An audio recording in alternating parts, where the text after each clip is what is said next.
Betty Friedan is a revolutionary for women's rights in society. Even though we had gone through advances getting the majority of women in the workplace, there still was prejudice and inequality towards females.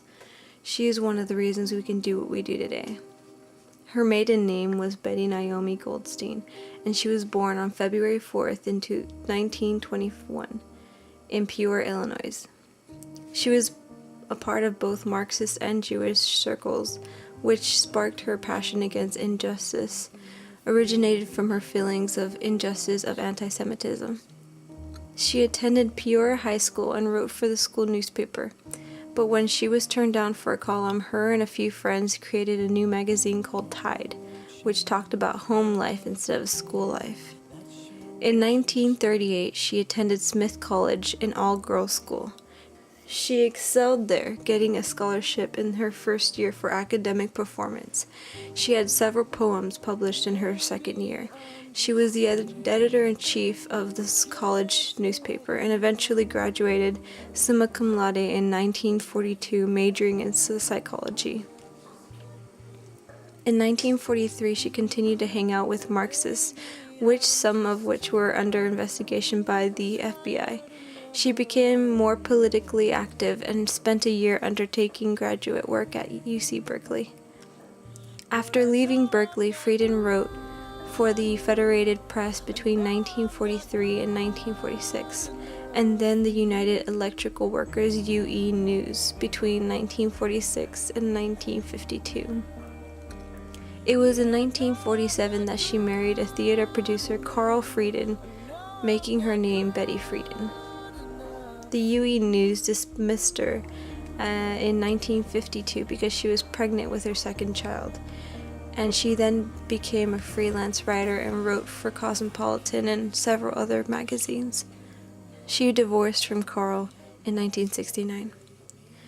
Friedan began the second wave of the women's liberation movement with a piece that began as a series of articles called "The Problem That Has No Name."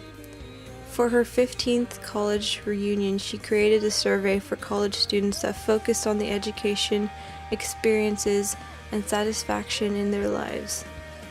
With these articles, she got positive reviews from housewives that could connect to Friedan's ideals of feeling trapped and imprisoned. She was allowed to expand on these ideas and created a book called The Feminine Mystique. This book depicted the roles of women in 1963 in industrial societies as the full-time homemaker role, which Friedan found stifling. Through her own experiences of being alone, she speaks about not seeing a positive woman that was able to work and also keep a family, how housewives feel trapped. She explains, with her psychology background, answers to women who wish to pursue in education. She explained that women are as capable as men are to do any type of work or enter any career path. This idea and point of her book created arguments from psychologists, educators, and the mass media. Friedan appeared on TV to address the points that the media was trying to make to manipulate the movement and depict it as some joke. Friedan's book became a bestseller. It disagreed with women oppression and the restrictions of the 1950s, and American women responded and began to liberate themselves. Her work is considered by historians to be the reason for the second wave of the women's movement. They began attending conscience-raising sessions and lobbied for the reform of laws and social views that restricted women. She co-founded and was the first president of the National Organization for Women in 1966.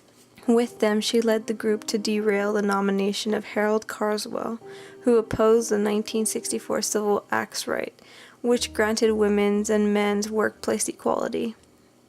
On August 26, 1970, on the 50th anniversary of the women's suffrage amendment to the Constitution, she organized a national women's strike for equality and led 50,000 women on a strike in New York City, which proved incredibly successful and expanded the movement. Friedan also founded the first women's bank and trust company in 1973. She also started supporting the idea of legalizing abortion. There had been many death threats against her speaking on abortion, which kept her from attending events and also canceled 2 of them. But eventually she had founded the National Association for the Repeal of Abortion Laws, which has been renamed National Abortion Rights Action League after the Supreme Court legalized abortion in 1973. She has 3 children, Daniel, Emily, and Jonathan.